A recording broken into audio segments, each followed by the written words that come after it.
मित्रांनो, कालच आपण एका व्हिडिओच्या माध्यमातून माहिती घेतली होती की अतिवृष्टी नुकसान भरपाईपासून नांदेड जिल्ह्याला, धुळे जिल्ह्याला जे वगळण्यात आलेलं होतं, त्यात मित्रांनो आपण 100% गॅरंटी देऊन सांगितलं होतं की बुवा नांदेड आणि धुळे जिल्हा हे 100% याच्यामध्ये ॲड होणार आहे। त्याचबरोबर आपण हे सुद्धा सांगितलं होतं की जे तालुके हे वगळण्यात आलेले होते, आता बऱ्याच तालुक्यांचा याच्यामध्ये समावेश होणार आहे, ॲड होणार आहेत, हे सुद्धा आपण सांगितलं होतं। फायनली मित्रांनो नवीन GR आलेला आहे आणि त्या अंतर्गत बऱ्याच जिल्ह्यातील तालुके हे ॲड करण्यात आलेले आहेत आणि त्या अंतर्गत नांदेड जिल्हा सुद्धा त्यामध्ये ॲड करण्यात आलेला आहे। नांदेड जिल्ह्यातील किती तालुक्यांचा यामध्ये समावेश असणार आहे किंवा नांदेड जिल्ह्यातील किती महसूल मंडळाचा याच्यामध्ये समावेश असणार आहे हे देखील आपण या व्हिडिओच्या माध्यमातून समजून घेण्याचा प्रयत्न करणार आहोत। त्याचबरोबर धुळे जिल्ह्यातील पूर्ण धुळे जिल्हा ॲड झालेला आहे की काही महसूल मंडळे ॲड झालेले आहेत याविषयी देखील महत्त्वाची माहिती घेणार आहोत। आणि यामध्ये नांदेड जिल्ह्यातील जे ॲड करण्यात आलेलं आहे नांदेड जिल्ह्याला, त्या अंतर्गत नांदेड जिल्ह्यातील शेतकऱ्यांना किती हेक्टरी मदत मिळणार आहे त्याविषयीची सविस्तर माहिती, त्याचबरोबर इतर जे जिल्हे आपण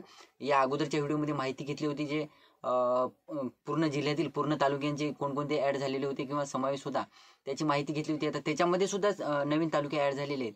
अशा अनेक गोष्टींची या व्हिडिओच्या माध्यमातून माहिती घेण्याचा प्रयत्न करणार आहोत। तत्पूर्वी जर चॅनलवर नवीन असाल तर चॅनलला सबस्क्राईब करा आणि समोरील जे बेल आयकन बटन आहे ते दाबायला विसरू नका।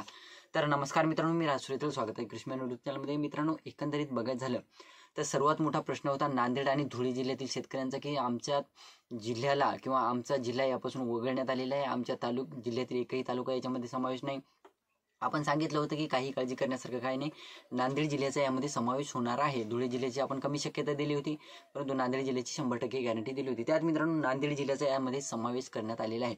तर नांदेड जिल्ह्यातील जवळपास कंधार, किनवट, मुदखेड, भोकर, अर्धापूर, माहूर, नांदेड, लोहा, त्यानंतर मुखेड, देगलूर, बिलोली, धर्माबाद, नायगाव, हदगाव, हिमायतनगर आणि उमरी या 16 तालुक्यांचा नांदेड जिल्ह्यातील म्हणजे एकंदरीत बघायचं तर नांदेड जिल्ह्यातील सरसकट नांदेड जिल्हा हा मंजूर करण्यात आलेला आहे नुकसान भरपाईसाठी। याच्यामध्ये जे 31,628 कोटी रुपयांचा निधी मंजूर करण्यात आलेला आहे, पॅकेज जाहीर करण्यात आलेला आहे, त्या अंतर्गत नांदेड जिल्ह्याला सुद्धा यामध्ये ॲड करण्यात आलेला आहे। 16 तालुके नांदेड जिल्ह्यातील हे यासाठी पात्र ठरवण्यात आलेले आहेत। त्यानंतर मित्रांनो धुळे जिल्ह्याविषयी मोठा प्रश्न होता की धुळे जिल्ह्याला याच्यामध्ये ॲड होणार की नाही। आपण कमी शक्यता दिली होती, परंतु धुळे जिल्ह्यातील 3 तालुक्यांचा यामध्ये समावेश करण्यात आलेला आहे। धुळे जिल्ह्यातील जवळपास धुळे, साक्री आणि सिंदखेड या 3 तालुक्यांचा या 31,628 कोटी रुपयांच्या पॅकेजमध्ये समावेश करण्यात आलेला आहे। आनंदाची बातमी आहे, या 2 जिल्ह्यासाठी नांदेड आणि धुळे जिल्ह्यातील शेतकरी हे संतापले होते। शेतकऱ्यांना वाटत होतं की सप्टेंबर महिन्यातील नुकसान भरपाई आम्हाला मिळेल का नाही वगैरे वगैरे, बरेच शेतकरी चिंतित होते। तर मित्रांनो धुळे आणि नांदेड जिल्ह्याचा प्रश्न मिटलेला आहे। त्यात मित्रांनो आपण सांगितलं होतं की जे या अगोदरच्या व्हिडिओमध्ये ज्या तालुक्यांचा माहिती घेतली होती, बरेच जिल्ह्याची माहिती घेतली होती, त्या अंतर्गत आपण सांगितलं होतं की नवीन तालुके सुद्धा याच्यामध्ये ॲड होणार आहेत। तर ते तालुके कोणते आहेत आणि जिल्हे कोणते आहेत, तर अहिल्यानगर जिल्ह्यातील पारनेर, संगमनेर आणि अकोले या 3 तालुक्याचा यामध्ये समावेश करण्यात आलेला आहे। अगोदर होते तालुके, परंतु यामध्ये हे 3 तालुके ॲड करण्यात आलेले आहेत। परंतु हे तालुके अंशतः आता या 80-20 जाऊ द्या, तुम्हाला सरळ सोप्या भाषेत सांगतो की हे जे 3 तालुके ॲड करण्यात आलेले आहेत, तर या 3 तालुक्यातील जे महसूल मंडळ पात्र ठरतील अशाच महसूल मंडळातील शेतकऱ्यांना, आता हे पूर्णच्या पूर्ण तालुके नाही तर यामध्ये जे महसूल मंडळ पात्र ठरतील अशाच शेतकऱ्यांच्या खात्यावर या रक्कमा वितरित होतील। त्यानंतर पुणे जिल्ह्यातील हवेली आणि इंदापूर या 2 तालुक्यांचा समावेश करण्यात आलेला आहे। इथे सुद्धा सेम कंडिशन आहे, जे या 2 तालुक्यातील जे मंडळ पात्र ठरतील अशाच मंडळातील शेतकऱ्यांना या रक्कमा वितरित होतील। त्यानंतर मित्रांनो सांगलीमधील कडेगाव तालुका अजून एक ॲड झालेला आहे, एक तालुका ॲड झालेला आहे कडेगाव म्हणून। त्यानंतर सातारा जिल्ह्यातील कराड, पाटण, फलटण आणि जावळी हे 4 तालुके सातारा जिल्ह्यातून पुन्हा एकदा ॲड करण्यात आलेले आहेत। हे अंशतः नुकसानीमध्ये ॲड करण्यात आलेले आहेत, म्हणजे यामध्ये जवळपास जे मंडळं पात्र ठरतील अशाच मंडळाला ही नुकसान भरपाई ग्राह्य धरण्यात येईल। कोल्हापूरमध्ये कागल, शिरोळ आणि पन्हाळा हे 3 तालुके ॲड करण्यात आलेले आहेत। आता तुम्ही म्हणसाल आता नांदेड जिल्ह्यातील शेतकरी म्हणतील किंवा मग नांदेडला सुद्धा सेम कंडिशन आहे का, अंशतः नुकसान किंवा जे मंडळ पात्र ठरतील अशाच मंडळांना नांदेड जिल्ह्यातून नुकसान भरपाई ग्राह्य धरली नाही। नांदेड जिल्हा सरसकटमध्ये आहे, 16 तालुके आणि 16 तालुक्यातील जेवढे महसूल मंडळ जे पात्र आहेत, 16 तालुक्यामध्ये जेवढे मंडळ आहेत तेवढेच्या तेवढे सरसकट हे नांदेड जिल्ह्यातील नुकसान भरपाईसाठी पात्र ठरवण्यात आलेले आहेत। तर मित्रांनो हिंगोली जिल्ह्यातील जे 3 तालुके पात्र ठरवण्यात आलेले वसमत, त्यानंतर औंढा नागनाथ आणि कळमनुरी हे 3 तालुके अगोदर पात्र ठरवण्यात आलेले होते. त्याच्यामध्ये ॲड करण्यात आलेले 2 तालुक्यामध्ये सेनगाव आणि हिंगोली तालुका. तर बरेच शेतकरी सेनगाव तालुक्यातून आणि हिंगोली तालुक्यातून ओरडत होते, संतापले होते की बाबा आमच्या 2 तालुक्याला सुद्धा मोठ्या प्रमाणात नुकसान झालेलं आहे. मग आमच्या 2 तालुक्यांना या नुकसान भरपाईपासून वंचित का ठेवण्यात आलेलं आहे. आणि त्यात मित्रांनो आपण माहितीसुद्धा घेतली होती औंढा तालुक्यातील, त्याचबरोबर काही कळमनुरी तालुक्यातील शेतकरी संतापले होते की बुवा आम्हाला 4,000 5,000 या पद्धतीच्या रकमा या वितरित होत आहेत.